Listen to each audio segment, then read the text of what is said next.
Informasol, emprendergizando la información. Capítulo 22, temporada 1.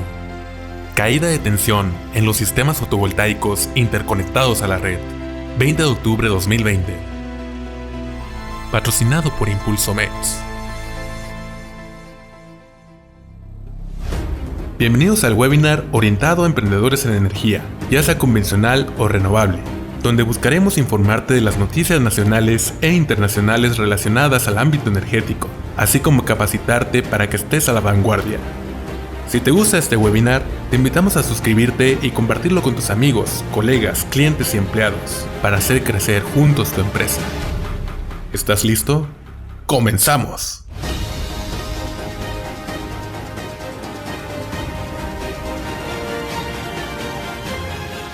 Y ahora, las noticias de la semana. Paneles fotovoltaicos con apariencia de espejo para extraer más electricidad del calor. Las nuevas células solares reflejan el 99% de la energía que no pueden convertir en electricidad y podrían ayudar a reducir el precio de almacenar energía renovable en forma de calor. Conocido informalmente como el sol en una caja, almacena la generación extra de energía eólica y solar en un banco de calor. Se estima que 10 veces más barato que el uso de baterías. Refinería Dos Bocas costará $900 millones más, anuncia Pemex. El director general de la empresa productiva del estado, Octavio Romero Oropesa, reveló que la construcción de la séptima refinería costará $900 millones más, de los $8,000 millones proyectados por la Secretaría de Energía, encabezada por Rocío Nale. La megaobra de este sexenio pretende reducir las compras de combustibles en el extranjero, bajo el objetivo de soberanía energética. Denuncian desde México a empresa francesa que impuso parque eólico en el istmo de Tehuantepec. La Asamblea de Comuneros de Unión Hidalgo, junto a la organización civil Prodesk y el Centro Europeo para los Derechos Constitucionales y Humanos, presentó una demanda contra la empresa EDF, Electricity de France, ante el Tribunal de París por la imposición de un parque eólico en el istmo de Tehuantepec. Miriam Sachmas, integrante del Centro Europeo por los Derechos Constitucionales y Humanos, menciona: es tiempo que las compañías europeas paguen por sus responsabilidades porque se han beneficiado durante años de los beneficios extraídos de otros territorios. Ahora tienen que atender a los derechos de las personas afectadas por sus actividades legales. La energía solar ya es la electricidad más barata de la historia, según la Agencia Internacional de la Energía. La Agencia Internacional de la Energía acaba de sacar un informe que confirma que los costos de la energía solar han caído entre un 20 y 50% en comparación con el año pasado. Si miramos con perspectiva, hace 10 años el costo medio del megavatio hora durante la vida útil de la planta no bajaba de $300. Hace tan solo 4 años estaba en 100.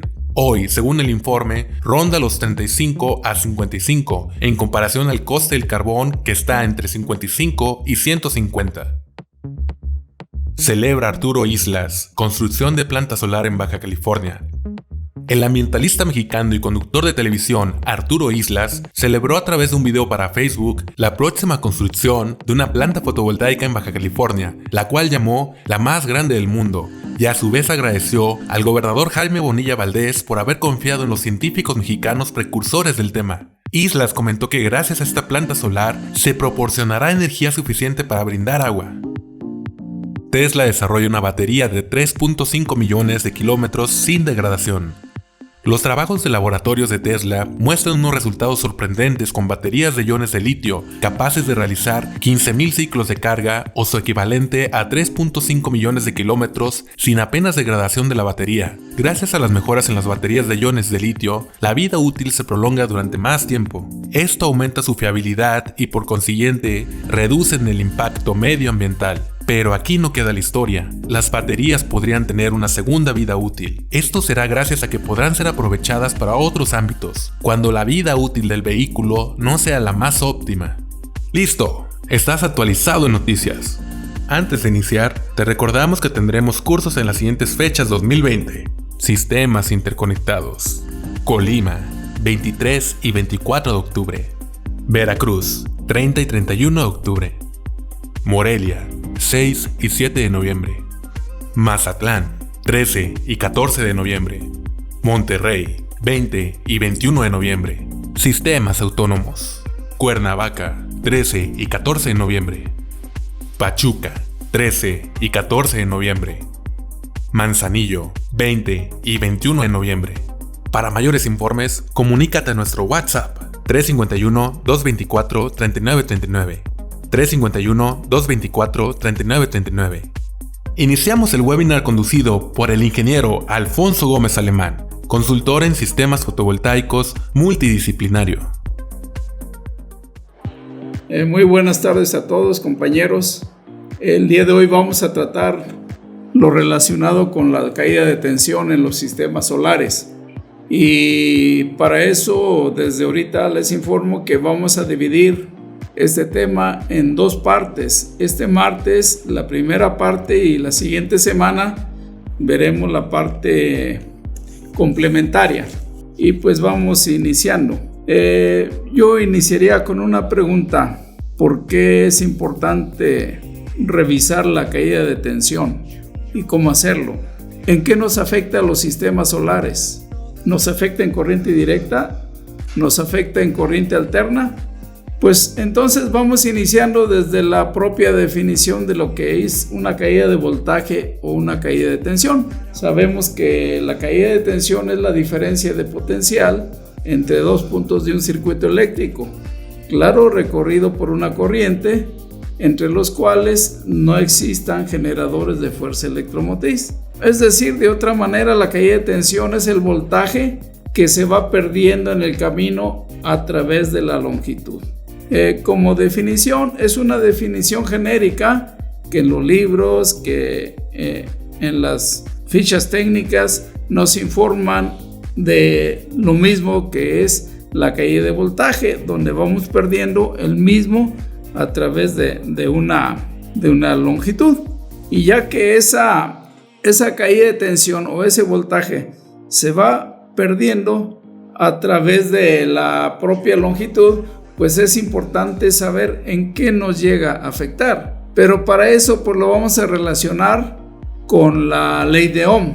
Muchos nos hemos de acordar de la ley de Ohm, y si no, pues ahorita vamos a poner la siguiente diapositiva, donde de acuerdo a esta ley de Ohm, aquí nos quedamos, donde ahorita de rato vemos a la ley de Ohm. De acuerdo a la ley de Ohm, nos dice que hay una relación entre el voltaje, la corriente y la resistencia, de tal manera que con el circuito eléctrico que estamos viendo ahí en la pantalla, si lo empezamos a analizar de izquierda a derecha, vemos donde está Vs, es el voltaje que estamos enviando de una fuente. El voltaje que está empujando a la corriente pasará por una resistencia, es decir, la suma de dos tipos de bloqueos de la corriente, como es la resistencia como tal dicho, y la reactancia, que los dos nos van sumando entonces pues la impedancia, y esa impedancia pues no es más que el estar deteniendo la corriente que va pasando por esos circuitos, y como son longitud, pues ahí vamos teniendo caída de tensión entre el voltaje de la alimentación hasta el punto del extremo derecho donde dice VR, que es la tensión recibida para la carga. Ahí tenemos una caída de tensión. Si esa caída de tensión sigue por el mismo camino, va el flujo de corriente donde está la I, entra una carga, y de la carga nosotros le conectamos a un neutro, pues vamos a encontrar otra caída de tensión, porque la carga se va a comportar también como una resistencia. Esa viene siendo la definición de lo que es la caída de tensión, donde vienen en complemento lo que es el voltaje, la corriente y la resistencia. Y les decía que entonces esta caída de tensión, pues para poderla conocer a fondo lo tenemos que calcular, y la forma de calcularla, pues afortunadamente Ohm con su ley nos da las bases fundamentales para el cálculo de la caída de tensión. Pues ahí nos damos cuenta de la relación del voltaje con la corriente y con la propia resistencia. Es decir, Si nosotros nos enfocamos en el voltaje, que es la propia caída de tensión, que se va perdiendo de acuerdo a la distancia, pues nos dice la ley de Ohm que a mayor distancia, pues va a haber mayor resistencia. Y al seguir moviéndose la corriente durante una longitud de un cable, pues el voltaje se va perdiendo a través de esa propia distancia. Esta caída de tensión la podemos comparar como cuando tenemos un bombeo de agua. La bomba que impulsa el agua al inicio de la tubería, pues va a hacer que a mucha presión el agua se mueve a través de la propia tubería, y si la tubería va siendo muy larga, sabemos que al final la presión con que inició el flujo de agua pues va a ser muy pequeña, se va perdiendo a través de la longitud de la propia tubería. Sucede por igual en la corriente eléctrica. Entonces, la caída de tensión, hablando ya en el sistema eléctrico, pues podemos analizarla por las siguientes razones. Cuando nosotros conectamos paneles solares entre sí, cuando los conectamos en serie, en paralelo, o que los llevamos ya directamente a un inversor, pues hay una caída de tensión, por pequeña la longitud es la que sea. Vamos viendo cómo es que esa caída de tensión nos podemos dar cuenta a cuánto equivale. Y para calcularla, les decía, tomamos en cuenta la ley de Ohm y sabemos que el cable a través de su longitud va a generar una resistencia. Si tomamos los cables solares que están compuestos por cobre y aluminio, es conveniente conocer la resistencia o resistividad que tienen de laboratorio y que están contempladas en tablas. Nos damos cuenta que el aluminio tiene una resistencia o una resistividad a 20 grados de 0.028 ohmios por milímetro cuadrado por cada metro. Si analizamos el cobre, que es el otro material con el que se fabrican los cables solares, le encontramos nosotros una resistencia o resistividad de 0.0172 ohmios por milímetro cuadrado sobre metro. Si analizamos la caída de tensión en un solo elemento, que es el cobre, que vale 0.0172, y aplicamos esa fórmula de la ley de Ohm, donde la resistencia está relacionada con el voltaje y con la corriente, entonces la resistencia ahora va a estar igual, conformada por la resistividad multiplicada por la longitud y dividiéndola entre el flujo de corriente total, la fórmula que tenemos a la derecha. Si eso es lo que sucede, para poder calcular nosotros la caída de tensión, vamos viendo qué se genera con esa resistencia. Vamos a pensar que calculamos y vamos a conectar 13 paneles solares de 300 watts y que la ficha técnica del panel solar de 300 watts nos dice que a máxima irradiancia va a producir 8.4 amperes y un voltaje redondeado de 44 voltios. Si nosotros le conectamos a cada panel solar en su polo positivo y en su polo negativo 1 metro de cable, que es así como nos lo venden, 1 metro de cable en cada polo, y que el cable solar sea de 4 milímetros cuadrados, entonces, además, si nosotros conocemos la resistencia del cobre, que dijimos que era de 0.017 ohmios por milímetro cuadrado sobre metro, para poder conocer la caída de tensión en esos 13 módulos, lo que vamos a hacer es primero calcular la distancia. ¿Cómo calculamos la distancia? Pues los 13 módulos les vamos a multiplicar por 2. ¿Por qué por 2? Porque dijimos que el polo positivo es 1 metro y el polo negativo es otro metro. De tal manera que la distancia total de los cables por donde va a fluir la corriente, por donde vamos a tener un voltaje, pues es de 26 metros. Y si nosotros aplicamos la fórmula que vimos hace un momento, Entonces primero calculamos la resistencia, y la resistencia va a ser igual a la resistividad del cobre, que dijimos que es 0.017 ohmios por milímetro cuadrado sobre metro. Este valor lo multiplicamos por la distancia que va a recorrer la corriente y por lo tanto la tensión, que son 26 metros por cada milímetro cuadrado. Y de esa manera, al hacer el cálculo de la ecuación, encontramos que ese total de cables de 26 metros cuentan con una resistencia de 0.1105 ohmios. Ya calculamos la resistencia que hay en esos 26 metros de cable para 13 paneles solares. Una vez que calculamos la resistencia, ahora pasamos al voltaje. Dijimos que el voltaje pues viene de multiplicar la corriente por la resistencia, y como la corriente que tiene la placa solar en la parte trasera es de 8.4 amperes, la vamos a multiplicar con la resistencia que obtuvimos de 0.1105 ohmios, pues el resultado nos va a dar 0.92 voltios. Ya tenemos la resistencia, ya tenemos el voltaje.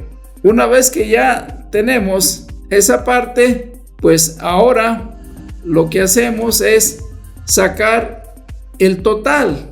Es decir, que nosotros vamos a multiplicar en la siguiente relación el voltaje, que es 0.92 por el 100%, y lo vamos a dividir entre el voltaje total del sistema. Como son 13 paneles, pues los multiplicamos por 44 porque se conectaron en serie y tenemos 572 voltios. De tal manera que 0.92 por 100 entre 572 voltios estamos obteniendo un porcentaje, y el porcentaje es 0.16%. Si comparamos el porcentaje con el valor numérico de la parte de arriba del voltaje, nos dice que la caída de tensión cuando conectamos 13 módulos en serie que tienen en total 26 metros de cable, nos dan un voltaje de 0.92, una caída de voltaje de 0.92 voltios, no llega ni siquiera a 1 voltio. De tal manera que sacamos el porcentaje de la caída de tensión, en lugar del 0.92, encontramos que es 0.16%. Las normas internacionales establecen que la caída de tensión en los cables solares debieran de estar en un 2%. Así que en el cálculo de estos 3 paneles estamos dentro de norma, por lo tanto, pues seguimos adelante. Vamos a hacer otro ejercicio. Y ahora vamos a hablar de un módulo que tenga 9 amperes. Un módulo que tenga 9 amperes en lugar de 8.4.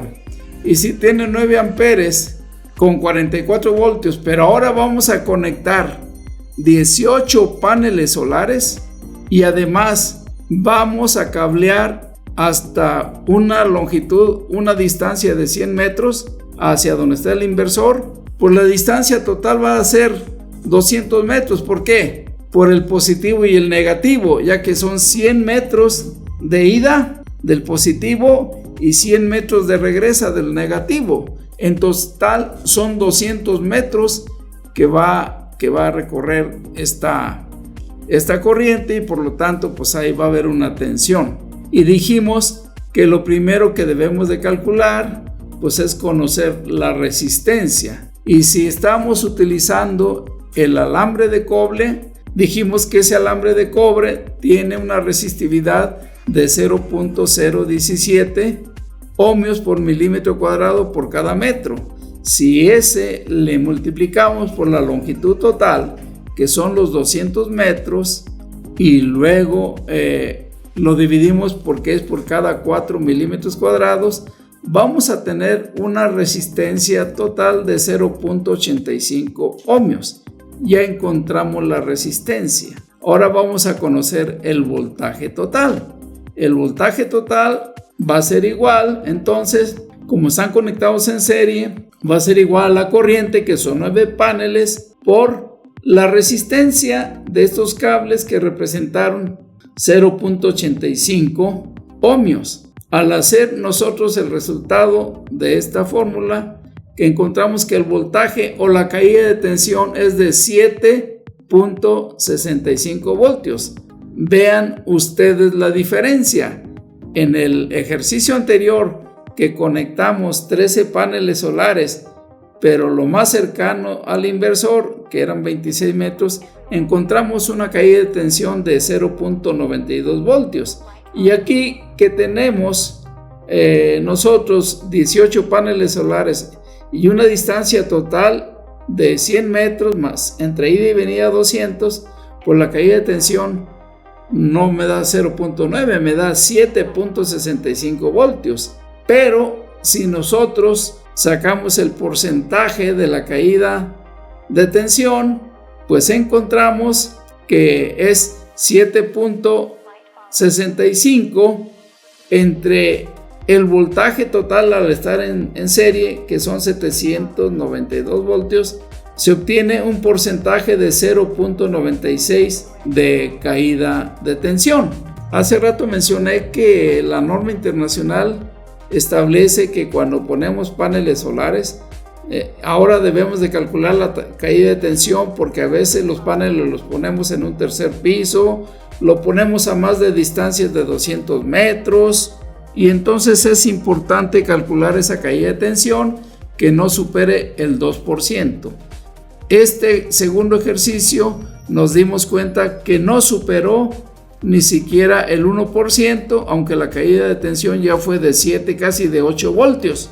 Sin embargo, está dentro de norma y no sucede gran diferencia. Nosotros vamos a tener ahora los mismos 18 módulos, los mismos 200 metros, y si nosotros hacemos el valor de la resistencia, vamos a encontrar que la resistividad del cobre, que es 0.17, la multiplicamos por 200 metros, pero le ponemos ahora un cable, por ejemplo un cable calibre 12, el calibre 12 es de 3.3 milímetros cuadrados de diámetro. Entonces, si al pasar el flujo por ese cable, que es 3.33 milímetros, ahora la resistencia va a ser mayor, de 1.03 ohmios. ¿Por qué? Pues porque el cable ya fue más delgado y por lo tanto se incrementa la resistencia a 1.03 ohmios. Y el voltaje, ¿de cuánto va a ser la caída de tensión o caída de voltaje? Pues como son los 9 amperes de los 18 paneles, multiplicamos entonces la corriente 9 amperes por la resistencia, que es 1.03 ohmios, y la caída de tensión es de 9.27 voltios. 9.27 voltios, que representa en porcentaje ese 927 multiplicado por 100 y dividido entre 792, 1.17%. Aún con 200 metros, aún con un cable de calibre 12, pues nos damos cuenta que la caída de tensión sigue siendo aceptable para nuestro sistema solar, aunque llegue a 200 metros, porque dicha caída de tensión no llega al límite establecido del 2%, nos dio 1.17%. Creo que con estos 3 ejemplos va siendo muy claro la importancia de calcular la caída de tensión en cada sistema solar cuando ponemos una cantidad de paneles solares. ¿Qué valores nos importan? Dijimos, pues los amperajes de cortocircuito, el voltaje en circuito abierto y el diámetro del cable que vamos a utilizar. Vamos a analizar que no solamente con esta formulita que fue de la ley de Ohm podemos calcular la caída de tensión. También ahí les estoy poniendo de las páginas de internet. Hay unas calculadoras que ustedes solamente meten estos 3 valores y de inmediato les da la caída de tensión y el porcentaje de caída de tensión. Pero pues así de este tipo de fórmulas hay muchas tablas y otras fórmulas que nos llevan al mismo valor, por si no quieren utilizar las fórmulas que ahorita estamos aplicando en este webinar. Recuerden que es muy importante entonces el estar midiendo la caída de tensión, porque los problemas que nos pueden representar pues se convierten en valores que llegan a afectar al mismo sistema solar. ¿Cómo qué es lo que nos afecta? Bien, pues resulta que la caída de tensión que se va perdiendo, ya sabemos que es el voltaje, pues entonces el sistema va a exigir más cantidad de corriente por la caída de tensión para poder mantener la potencia. Pero como no es posible porque no tenemos más paneles de los que calculamos nosotros, entonces es probable que la corriente total que llegue al inversor no esté cumpliendo el cálculo que nosotros hicimos al principio. Eso es una de las causas que le afecta al sistema. Otra causa que le afecta al sistema es cuando nosotros no calculamos esa caída de tensión y nos encontramos que a mayor temperatura va a haber más resistencia. Y si en el lugar donde instalamos los paneles solares la temperatura no anda en el promedio de los 20-25 grados, sube a 30, 35, 38 grados, pues la resistividad se va a incrementar. Y al incrementarse la caída de tensión se eleva y el flujo de corriente no va a llegar de tal manera al panel solar. La razón es la caída de tensión. Entonces es bien importante que cuando se calcule tomemos en cuenta también la temperatura. Requerimos en los aspectos primordiales tener un cable bien dimensionado.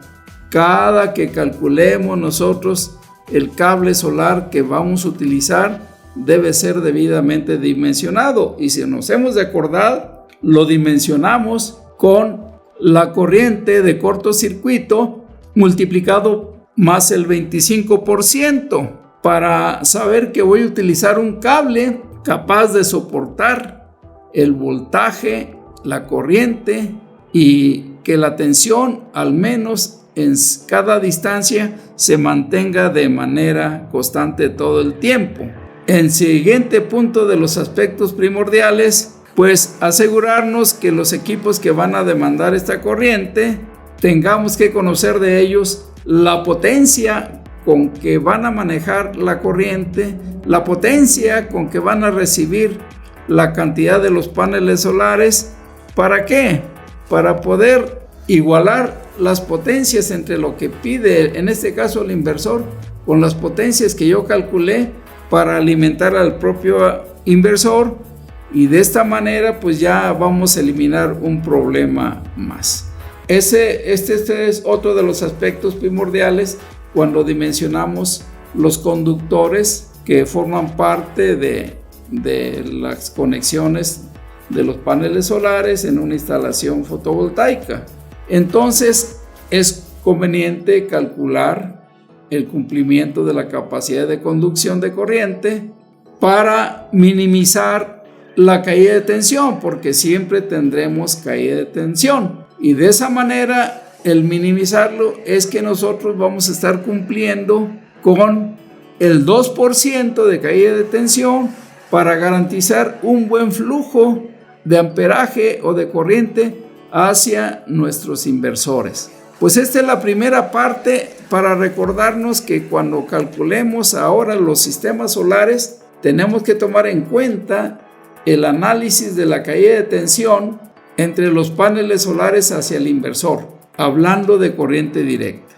Esta es la primera parte. Continuaremos en la siguiente semana para hablar, que también es muy importante, la caída de tensión, pero ahora en corriente alterna, que sale del inversor y que va hasta los centros de carga. Por el día de hoy, esta primera parte la hemos completado. Perfecto, impulsores. Hemos finalizado la sesión con el ingeniero para pasar a la sesión de preguntas y respuestas. Pero antes te volvemos a recordar los cursos que tendremos próximamente. Sistemas interconectados. Colima, 23 y 24 de octubre. Veracruz, 30 y 31 de octubre. Morelia, 6 y 7 de noviembre. Mazatlán, 13 y 14 de noviembre. Monterrey, 20 y 21 de noviembre. Sistemas autónomos. Cuernavaca, 13 y 14 de noviembre. Pachuca, 13 y 14 de noviembre. Manzanillo, 20 y 21 de noviembre. Para mayores informes, comunícate a nuestro WhatsApp 351-224-3939. Y ahora sí, comienza la sesión de preguntas y respuestas. Buenas tardes. Mi pregunta es, la caída de tensión para el sistema fotovoltaico es el 2%. En la corriente alterna es el 3%, ¿es correcto? En el caso de la corriente directa, lo que dicen las normas internacionales UL, para la entrada al inversor debe de ser máximo el 2% en corriente directa, y para la corriente alterna que sale del inversor y que se va a interconectar va a ser del 3 al 5%, dependiendo de la capacidad, que es lo que vamos a ver la siguiente semana. Ese detalle lo veríamos la próxima semana, ¿verdad? Sí, porque entre mayor vaya a ser la potencia, ahorita hablamos como para una potencia entre 5 o 10 kilos, pero se sube a 15, a 20, a 30 kilos, las potencias van generando resistencia al flujo de electrones, y entonces para el caso de la corriente alterna, como ya tenemos potencia del lado de la corriente que viene de la red, pues ahí los valores se van a incrementar, pero se va a tratar de mantener una caída de tensión adecuada para que pueda fluir la corriente tal como lo hemos calculado. Eso nos toca ver la siguiente semana, 3 al 5%. Pero entonces la directa es hasta el 2%, ¿verdad? Al 2%. Ah, ok. Sí, gracias. Buenas tardes, ingeniero. Bueno, la pregunta sería, si yo tengo un sistema autónomo y, bueno, en el lado de corriente alterna tengo una carga de una bomba, como sabe, las bombas, los motores eléctricos, pues en general, tienen un arranque pues, más o menos severo. Ahí más o menos se comporta igual el 2%, o tengo que poner un cable más grueso por aquello del factor miedo. No, porque como ya dijiste que es un motor y que lo conectas con un inversor a corriente alterna, pues ahí le va a afectar otras situaciones como temperaturas, las corrientes de eddy que se llaman, las armónicas, el factor de potencia, y le va a afectar al propio motor y por consecuencia a los cables que salen del inversor. Eso es manejarlo con corriente alterna, y nos toca verlo la siguiente semana, y debe de andar entre el 3 y el 5%. Sí, gracias. Voy a pasar al chat. Por aquí nos pregunta ingeniero Alfonso Víctor Hugo Mesa, ¿me podría decir qué número es la norma? Sí, la norma de UL fue registrada por la norma oficial mexicana. Para que la note, es la NOM 001-CD-2018, artículo 690, y ahí y busquen la parte de caídas de tensión, por favor. Bueno, muchas gracias, que tengan muy buenas tardes, y me da gusto que cada día son menos las preguntas, porque eso indica que ustedes son ya unos profesionales, y esto solo nos ayuda a recordar los temas para poder aplicarlos en nuestros sistemas solares. Que tengan muy buenas tardes. Hasta luego. Hemos llegado al final de este webinar. Agradecemos tu asistencia y te recordamos que cada semana tenemos nuevo contenido. Todo esto es un beneficio más de ser alumno de Impulsomex. Te recordamos nuestro WhatsApp 351-224-3939 por si tienes alguna duda o requieres apoyo. Si te gustó este webinar, suscríbete, dale me gusta y compártelo. Esto nos ayuda a crecer y generar más contenido de calidad para ti. Y recuerda, juntos generamos energía. Informasol, emprendergizando la información.